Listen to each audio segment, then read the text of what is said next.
এজন নিবনুৱাৰ আত্মকথা কবি প্ৰণৱ কুমাৰ বৰ্মন পাঠ ৰাজকুমাৰ ২৫ লাখ কৰ্মসংস্থাপনহীন যুৱকৰ মাজৰ অন্নহাৰা বাস্তহাৰা ময়ো এজন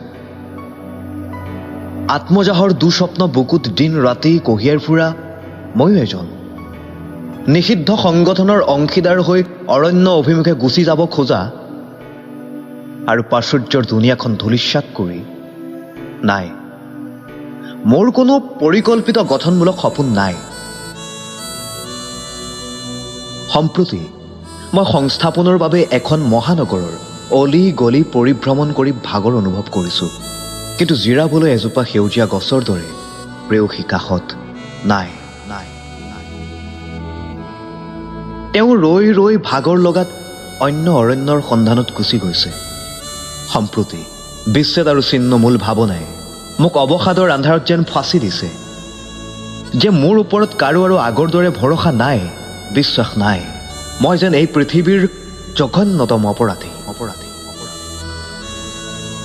মই যেন পৃথিৱীৰ পোহৰহীন এক মৃত নক্ষত্ৰ এদিন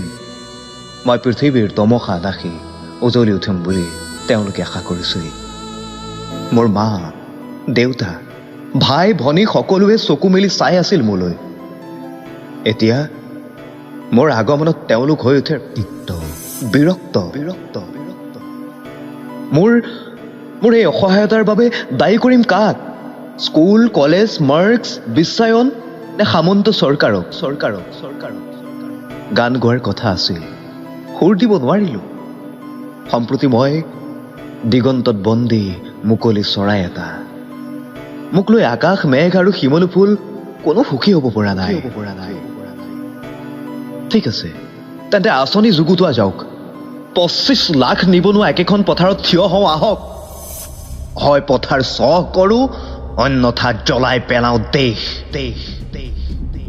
হয় পতাকা লৈ ওলাই যাওঁ অন্যথা পৰিৱৰ্তন কৰোঁ দেশ মৃত্তিকাৰ তেজ হয় পথাৰে খোলা কৰোঁ পানী অন্যথা উভতাই বোৱাওঁ নদী কিবা এটা কৰোঁ আহক মৰি জীয়াতকৈ মৰামৰি খেলোঁ ২৫ লাখ মনত ৰাখিব সতীৰ্থসকল মুঠেই কম নহয় হাহাকাৰ কৰিবলৈ মুঠেই কম নহয়